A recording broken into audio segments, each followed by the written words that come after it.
Parts of self-diagnosis. First of all, your social experiences are different than what you see other people experiencing. You have a harder time having a conversation, maintaining a conversation. And the truth is that it isn't that we're bad at communicating, it's that we communicate differently.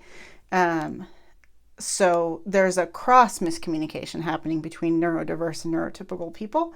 So we actually understand each other very well. We just don't understand, we understand ourselves very well. We don't understand each other.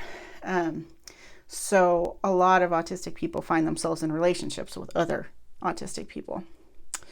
Anxiety and depression are pretty much across the board, because not just because the world makes it hard for you, of course, that's like a huge piece, but also because your neurotransmitters are different. Your dopamine levels are either really low or high or erratic, like I said, and that can totally lead to manic depression. Your oxytocin levels are low, and oxytocin is responsible for social. It's like your social reward, and if you don't have that, then you're gonna like want social interactions, but not know how to get them, and your brain doesn't reward you enough to go out and suffer through the challenges in order to get there. Obsessive thoughts and actions. For example, my mom and I, what she's described to me is that sometimes she'll like hear a piece of a conversation over and over and over in her head, like all night long, and she can't sleep because of that. And that happens to me too, but it usually happens with sounds. Like if there's a sudden loud sound, that sound will just repeat itself over and over and over in my head. And it causes anxiety because it's so loud and jarring, and my brain is replaying it over and over again. And I think that has to do with like a processing delay. A lot of us have a processing delay. Again, it's like getting from one part of the brain to the other is hard. So there's a delay in actually taking in the information and getting it in there. So our brain repeats things. And so that's why you'll see people like obsessing over, I used to obsess over paint when I was like really little. I would literally just stare at the paint on the wall, and I loved it.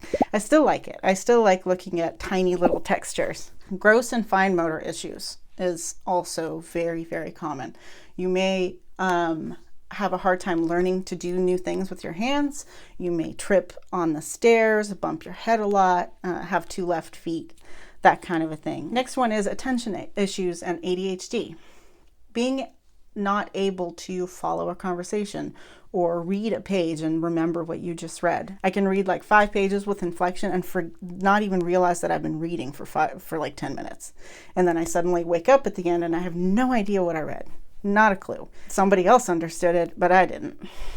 And this is the dopamine piece. ADHD is a lack of consistency of dopamine. For me, it seems to really like kind of go like this. So when it starts to work, I'll like start grabbing onto all these different things that I'm doing. And I want to accomplish all of them all at once. But then when it's not working, I have absolutely no motivation to do anything. And in the last few months, I've actually started to embrace that as a kind of meditative non-doing. And that's for my more philosophical video that I will talk about at some point.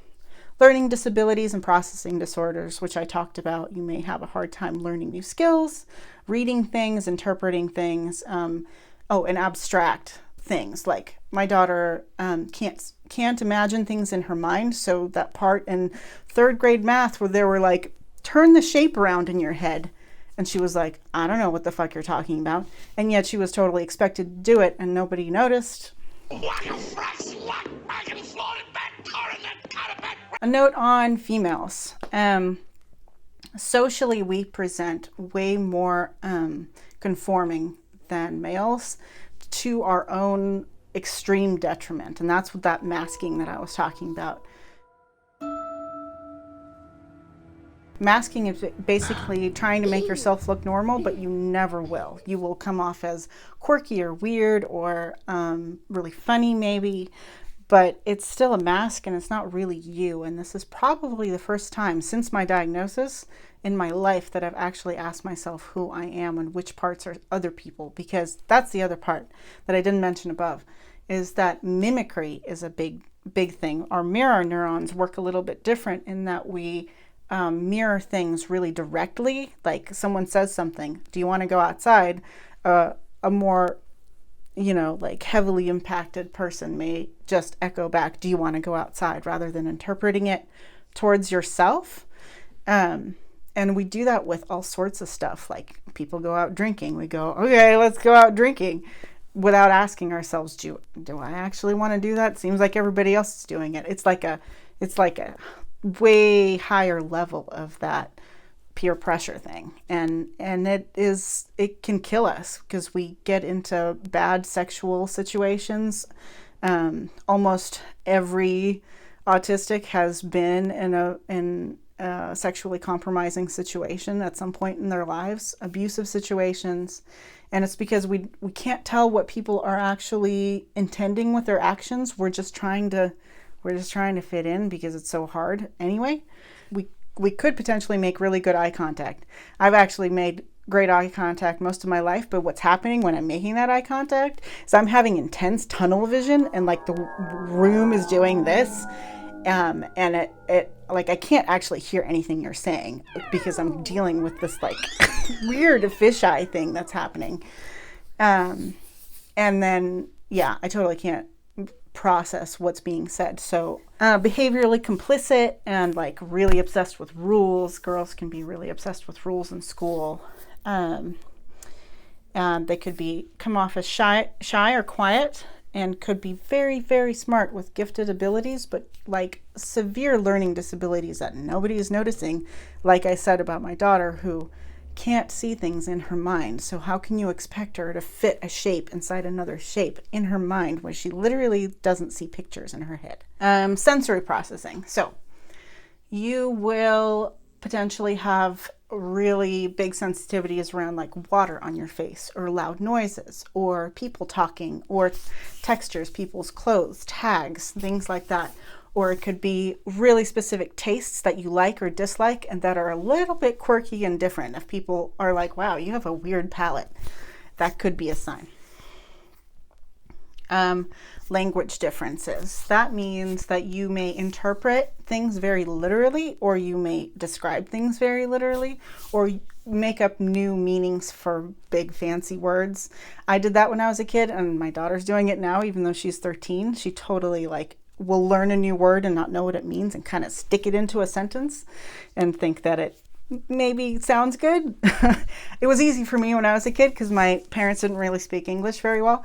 So I made up that kind of nonsense all the time, and I felt really smart, even though I was being a total dick. If you are trans, you're like 4 to 7 times more likely to be autistic, and vice versa.